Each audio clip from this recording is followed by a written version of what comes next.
Have you ever wondered how your life would look if you were born into another family?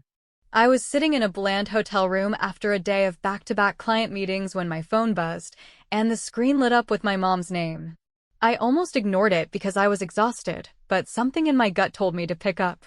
Her voice came through sharp and casual, like she was telling me what she had just cooked for dinner, when she said, "We emptied your savings. Your sister deserves it more. She needs help right now, and you'll be fine. You always land on your feet." I remember staring at the wall in front of me, trying to process if I had actually heard her correctly. Those were my savings. Money I had worked for, every late night and every early morning, every deal I had closed, every dollar carefully tucked away. And just like that, with one phone call, it was gone.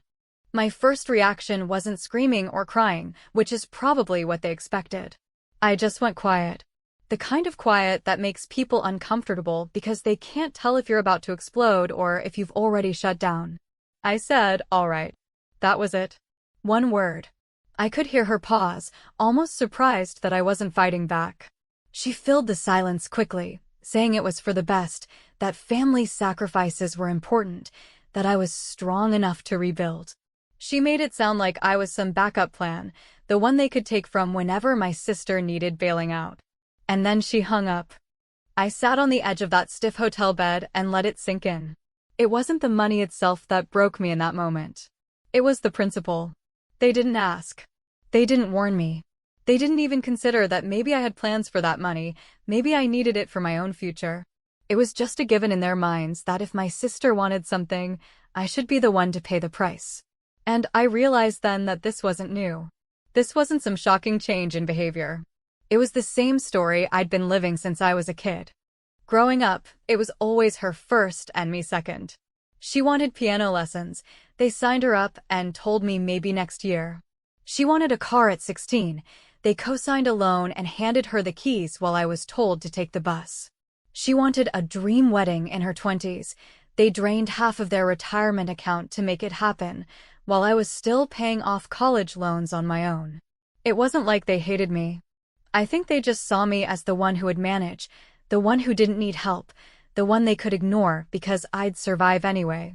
And every time they made that choice, I swallowed it and told myself it was fine. Until now. This time was different because these weren't their savings. They were mine. My name was on that account. Every paycheck, every side hustle, every commission check had built it. It was my safety net, my emergency cushion, my step toward finally having the freedom to breathe without worrying about what would happen if life threw me a curveball. And they just decided my sister deserved it more. That phrase kept echoing in my head. Deserved it more. What exactly had she done to deserve it? She had blown through 3 jobs in 2 years because she couldn't handle criticism. She had maxed out her credit cards on clothes and trips she couldn't afford. She had a fiancé who bounced from idea to idea, none of them making money. And somehow, in their eyes, all of that added up to her deserving my hard-earned savings more than me.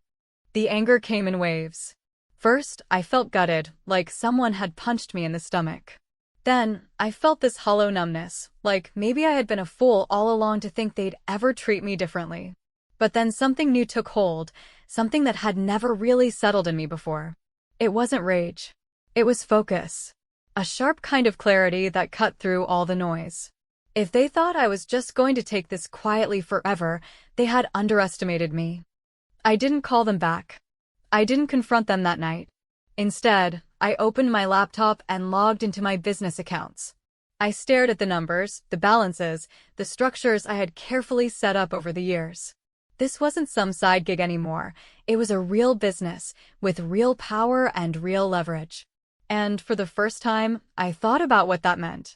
They had touched what was mine. They had crossed a line they couldn't uncross. And now I was holding the one thing they had never considered: control.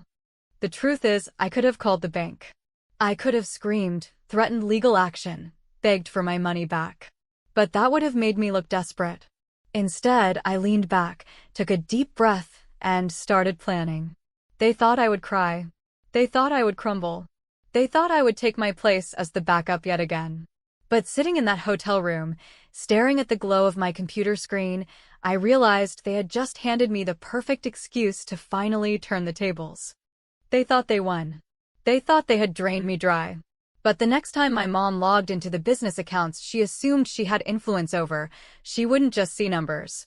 She would see what betrayal costs. I flew home with that heavy, practiced calm that I have learned to wear whenever my family turns my life into their project, and while the people around me were complaining about delays and plastic snacks, I sat there counting choices I made that no one ever noticed. Because for as long as I can remember, I have been the person who fills gaps and patches holes and smiles through it. The responsible daughter who gets one more chore while the other daughter gets one more gift, and telling myself that this time it would be different has always felt like putting a tiny bandage on a cut that keeps reopening because the knife never really leaves the table. When I landed, I did not go straight to their house, and I did not call to ask questions that I already knew they would answer with the same tired phrases about family loyalty and temporary sacrifices. Because the truth is that nothing about this was temporary and nothing about it was an accident, since my savings did not walk out on their own and my mother did not stumble into the bank like a confused tourist. She planned it, she justified it, and she pressed confirm with the confidence of someone who has been told her whole life that the other sister is strong and will recover and will not make a fuss. I drove to my office instead, not to stand by the window and stare into the distance like a tragic hero in a cheap movie, but to sit at my desk and pull up every account, every permission, every authorization, and every little convenience that I had handed out over the years in the name of keeping the peace. And as the dashboards opened and the logs scrolled, I felt that old ache of being second slowly shift into something steadier and colder, because I could finally see the map of how I had trained them to expect me to be a walking emergency fund with a polite smile. Years ago, when I was building this thing out of weekends and caffeine and contracts signed in borrowed conference rooms, I added my mother as a purchasing contact so she could pick up office supplies when I was out of town. And I added my sister as an authorized traveler because it was easier to book her to help at events than to process reimbursements, and I let recurring payments stand for vendors my parents recommended. Because arguing about it took more energy than the invoices themselves, and in 1,000 harmless clicks I built a funnel from my work into their lives without ever naming it that. Sitting there, I scrolled through itemized charges that had nothing to do with business and everything to do with the story they tell themselves about what I owe them. A story where my sister's sudden spa weekend counts as stress recovery after a breakup and becomes a company wellness cost, where the new tablet becomes necessary for her online course that she never quite finished, where my mother's florist belongs on a corporate card because thank you bouquets are part of relationship building. And I thought about the car I bought in college with a cashier's check from 3 months of tips, and the nights I took double shifts while my sister rehearsed for a wedding that arrived like a parade while I stood on the curb clapping. I kept hearing that line about deserving it more, and I realized that I had acted for years like an accomplice to that line, because the most dangerous kind of permission is the one you give while telling yourself it is temporary.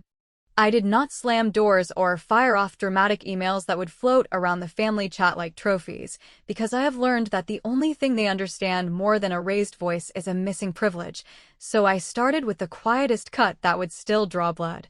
And I opened the card management portal and removed every authorized user who did not receive a paycheck from me, and I revoked every purchasing role that did not belong to someone on payroll, and I canceled every scheduled charge that was not tied to a signed contract or a vendor in good standing, and when the system asked if I wanted to notify the affected users, I checked no and watched the confirmations line up like a row of patient little lights. For the airline portal that held our event travel credits, I changed the primary contact to my operations manager and set approvals so that no ticket could be issued without her sign-off, which meant that the habit of booking herself a flight to a weekend retreat and calling it a site visit would come to a very sudden stop, and for the office supply account, I swapped the delivery address back to the warehouse and flagged any order that contained home goods, which felt petty and also necessary because I am done subsidizing a lifestyle that has always been marketed to me as a family emergency. While I was at it, I called the bank and added an additional verification layer for any changes to corporate profiles, meaning that the next time my mother tried to waltz in with a story and a smile, she would meet a wall that does not care about mothers or sisters or tearful explanations. And after that, I sent one message to our accountant that said, in the most professional tone I could manage, that effective immediately no non-payroll family member is to have access to view, request, or approve anything, and that all personal reimbursements are frozen pending an internal audit that would be conducted by a third party who does not know our last name. None of this would replace the money they took, and none of it would erase the feeling of standing in that hotel room hearing my mother choose favorites like it was a family game night. But it did something inside me that I had not felt in a long time, which was the simple relief of not cooperating with my own erasure. I knew they would notice quickly, and I knew the story would flip fast from "we did what we had to do" to "how could you be so cruel?" And I also knew that every time they tried to call me a monster, I could point to a ledger that told the truth without raising its voice. Because the math is the math, no matter how you spin it at Sunday dinner. By the time I shut down my computer, the first day's work was done, and the first small wave had already started moving toward them. The merchant alerts would fire when the card declined at the boutique my sister treats like a personal closet. The airline would send a polite email about new approval rules, and the florist would discover that corporate gratitude has been placed on hold until further notice, which is a sentence I have wanted to say for years.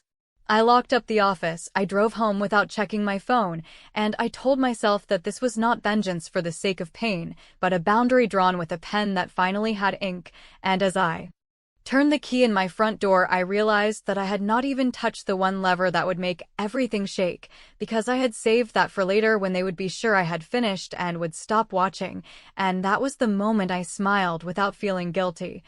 Since tomorrow I would move a single piece that would make the board look completely different.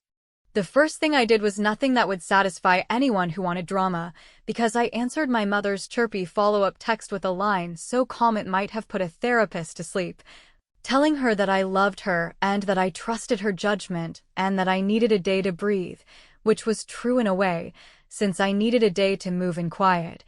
And while they congratulated themselves for avoiding a fight, I sat at my desk and built the kind of storm that does not make noise until it is already above your head, and you realize the sky has changed color without asking your permission.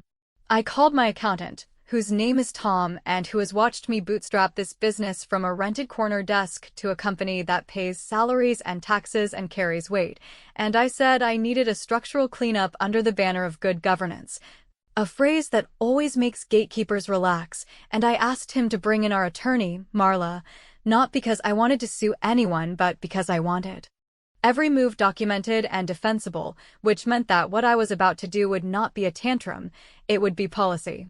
Together we drew a straight line that rerouted power without making a public scene, and it started with a management agreement that placed all operating assets under a service umbrella I controlled, which is a boring way of saying that the revenue streams would now flow through a new account with security that does not hand out favors, and that invoices would be reissued with updated remittance instructions, and that every processor from the card gateway to the subscription platform would settle into numbers my mother did not know existed, and while we were at it I rotated every key that could be rotated, from the application tokens to the accounting software credentials.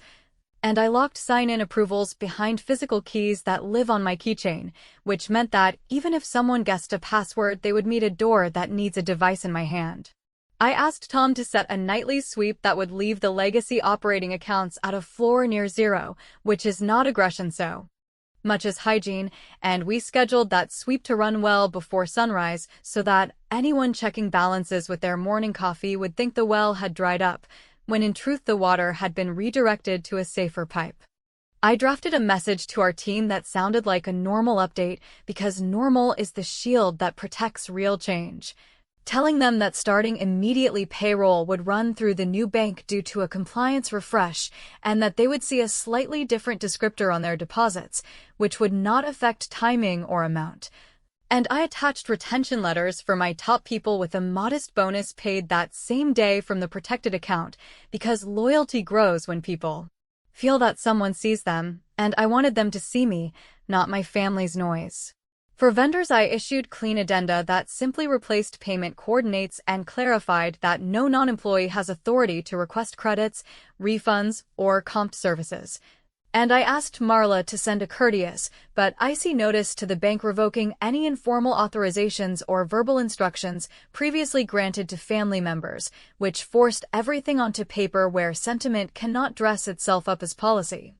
While those pieces clicked into place, I went through historical charges that had been waved through in the name of harmony, and I initiated formal disputes on anything that could not be tied to a contract or a deliverable. Not because I needed the dollars as much as I needed the record to tell the same story my mouth would tell later. And for every recovery, the funds landed in the new account because the old account had been reduced to a shell that could hold only air.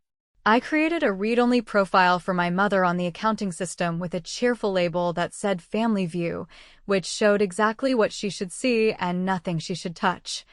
And I set it to display a banner at sign-in that announced an internal audit period through the end of the quarter, language so polite that it almost sounded like a compliment until you noticed that audit means do not try me. Throughout the day, my phone buzzed with family chatter that tried to sound casual, and I answered in a tone so soft they could fall asleep on it, because the longer they believed I was settling down, the less they would look for the edges I was sharpening. And when my sister asked whether I could spot her for a weekend retreat that she framed as a networking opportunity, one told her to send a proper invoice to the office so that accounting could review it, which made her send a string of messages about how I had become corporate and cold, and I let those messages sit unread while Tom confirmed that the first sweep had executed in a test run with flawless precision. In the evening, I drove to a big box store and bought a new fire safe because I am done trusting digital walls without physical ones, and I put the keys and recovery codes inside along with a handwritten note to myself that said, "This is not revenge. This is maintenance," a note that I knew I would pull out someday when someone tried to shame me into going back to the version of myself who gave away everything and called it love. When the last change order had been signed and the last processor had pulled a test payout into the right place, I opened the legacy dashboard one more time and removed my mother's user role entirely, not as punishment, but as correction, since she never should have been there in the first place. And then I closed the laptop and poured a glass of water and let the quiet of my own living room wash over the part of me that had lived in a permanent flinch for years, because finally there were no open windows for them to climb through when they felt entitled to whatever I had built. I set the sweep to run at dawn. I queued one internal memo to send to my mother at the exact minute the balances refreshed, a memo that contained a line she would not understand until she looked at the numbers. And I went to bed knowing that the next morning she would open her laptop for a friendly peek at what she still believed she could reach, and that she would see a different landscape, and that her face would register the moment when she realized the game had changed and that I had changed it without asking for permission. The sweep hit before sunrise, and by the time I poured my first cup of coffee, my phone was already lighting up with messages layered in the fake calm that always appears right before my family decides to blame me for reacting to something they started. And the first one was from my mother pretending to be helpful while asking whether I was seeing a glitch, because the balances in the operating accounts looked strange, and the second was from my sister insisting that the card must be broken, because it had declined at her favorite boutique where she was holding a dress that she framed as essential for a networking dinner. And the third was a voicemail in which my mother's voice slipped from cheerful to tight while she explained that she was at the bank, and that the teller said new controls were in place that required an officer of the company for any changes. And she felt confused and a little hurt because she used to be able to handle these things for me when I was busy. I called her back not because I owed her comfort, but because I owed myself the satisfaction of telling the truth in a tone so even that it sounded like a policy manual. And I said that a compliance refresh had concluded and that only payroll employees now had access, and that all remittances had been updated in line with audit recommendations, and that no one outside the company would be able to request, approve, or reverse anything, and that a read-only courtesy view had been granted to family for transparency and nothing else, and that any attempt to route personal expenses through the company would be automatically flagged, reversed, and considered taxable income to the person who benefited. There was a long pause in which I could practically hear her try to rearrange the story into something that made her the caretaker and me the cold executive. And then she asked in the little voice that has always pulled me back into the role of fixer whether I was really going to do this over a small family issue that would sort itself out once my sister got on her feet. And I said that we were not discussing a small family issue because she had taken money from a personal account without consent, and that she had done it while telling me that my sister deserved it more, and that I had made a decision I should have made years ago, which is that my work would no longer be a faucet they could twist open when they felt entitled to comfort. She tried the guilt route that has worked on me since high school, the one about how family shares and how I am strong and independent while my sister is sensitive and struggles with rejection and needs extra love, and I said that I was not withholding love and that I was withholding access, two very different things, and that love does not need a card on file. By mid-morning, the boutique had called my sister to say the hold would be released because the bank had declined the charge again and again, and the airline portal sent a polite note explaining that tickets could not be issued without the designated approver. And the florist emailed my mother to confirm that the monthly arrangement had been paused until a verified purchase order arrived, and while none of those details will ever show up on a monument, they each landed like a quiet verdict. Because for the first time in years, the House of Favors faced a closed door that did not argue and did not explain. It simply remained closed. I sent my mother a short document drafted by Marla that summarized personal charges discovered during the internal review. Not as a screaming list, but as a ledger that reclassified every non-business purchase into miscellaneous taxable income attached to the legal names of the people who enjoyed them, and I highlighted the line that stated that year-end forms would be issued accordingly and that any disputes would be handled by our independent accountant rather than by phone, which is the moment my mother's voice dropped and she asked whether I understood what that would do to my sister's taxes. And I said that I did and that the company could not carry another person's lifestyle as a deductible. My sister called me with the rehearsed fury of someone told her entire life that she is owed an apology before she even says what went wrong, and she accused me of being petty and vindictive and corporate. And she said that I had humiliated her in front of people whose opinions mattered to her, and I let her finish the performance because I have learned that letting someone empty their bag of tricks is faster than interrupting them. And then I told her that the account she used for shopping sprees had never been hers, and that she would now experience what ordinary adults experience when a card does not belong to them, and that if she wanted funds she could submit an invoice with deliverables like every contractor on my roster. And she laughed in that brittle way that sounds like a dare and said I would never do that to family, and I said that I already had. When she cried to our mother, and our mother came back to me with that wounded sigh about how everything had been a misunderstanding. I forwarded the audit memo again, and I added one sentence that I had scheduled the night before, a sentence that said a repayment agreement covering the unauthorized withdrawal would be ready for signatures within 24 hours, with a neutral escrow handling monthly installments, and that if it did not get signed I would proceed with the next measure on my list, which I preferred not to use, but would not hesitate to file. She went quiet in a way that I have seen only a few times in my life, the way people go quiet when they realize the ground beneath them is not a trampoline, but a floor that will not flex, and she asked what the next measure would be, hoping I would flinch and tell her that I was bluffing, and I said that we would talk about it tomorrow at the notary when the repayment papers were ready, because I believed in keeping family business private, and then I ended the call before she could pull me back into the old loop where I explain and justify and apologize for holding a boundary that anyone else would consider basic. The messages kept pinging and the missed calls stacked up, yet the only sound I paid attention to was the quiet inside my own head. The quiet that arrives when you finally stop cooperating with your own subtraction. And as evening settled, I placed the signed instructions for the year-end tax forms in the safe next to the keys and the note to myself, and I laid out a simple folder for the morning meeting, knowing that the document inside it was powerful enough on its own, and also knowing that I still had one move left that would not just rebalance the ledger, but rewrite the script they thought they could hand me forever. I walked into the notary office with a folder that looked unremarkable to anyone who did not know what it contained, and I sat down opposite my mother and my sister without asking how they were or whether they found parking. Because I have finally learned that small talk is a tool they use to drag me back into a place where boundaries are optional and feelings outrank facts. And when the clerk finished checking our identifications, I slid the first document across the table. A straightforward repayment agreement that listed the exact amount taken from my personal savings and broke it into monthly installments drafted automatically through escrow, with a schedule that any adult could understand and with language that made it very clear that missed payments would trigger the second document, which was a confession of judgment already signed by me and blank for them, ready to be notarized if they refused to treat a theft like a debt.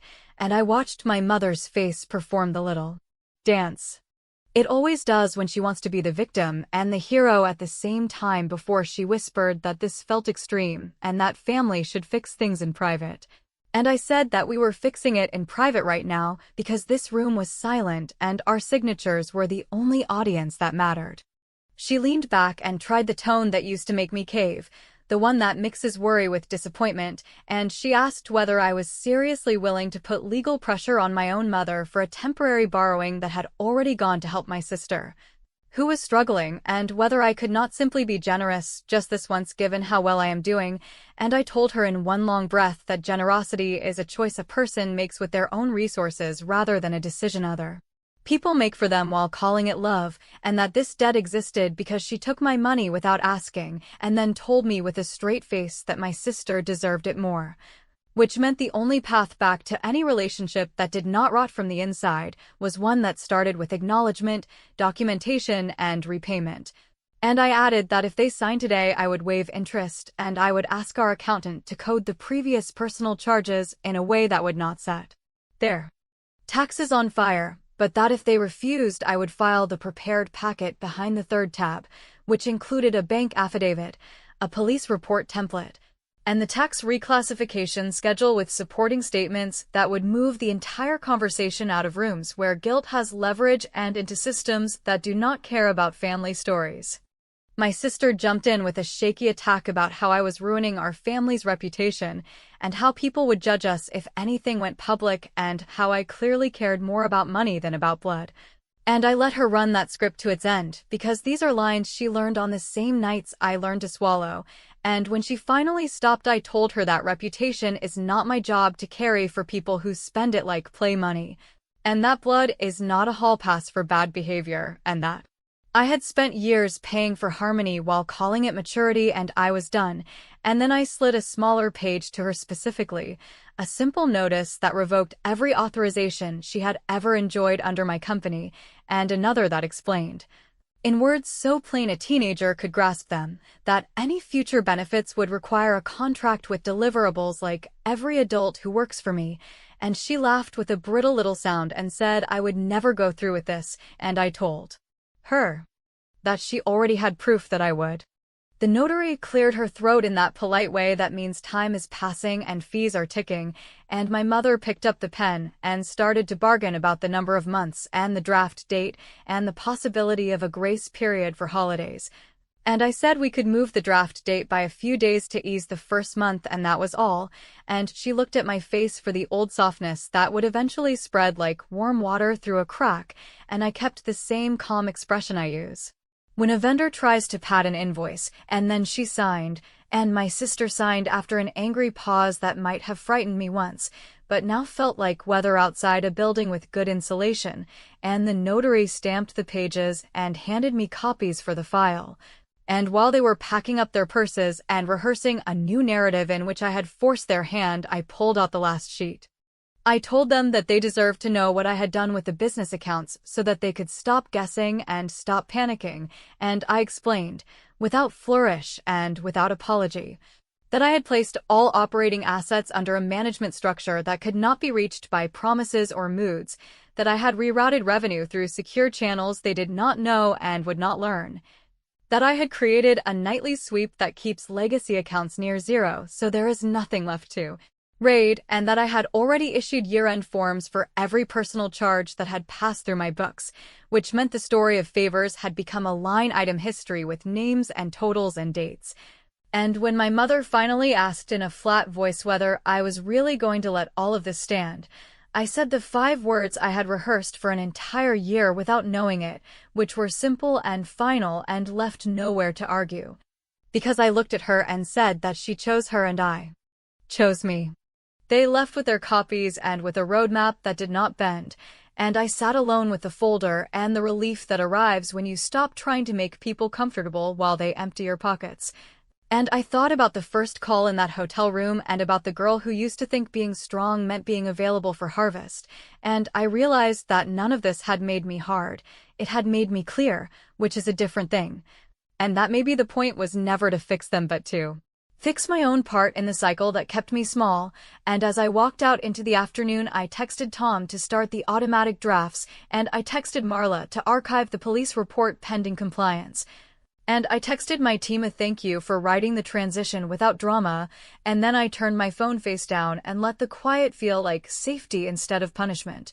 Because they had taken what they thought would break me, and I had turned it into a system that protects me, and that is what winning looks like when you finally stop asking for permission to keep what is yours.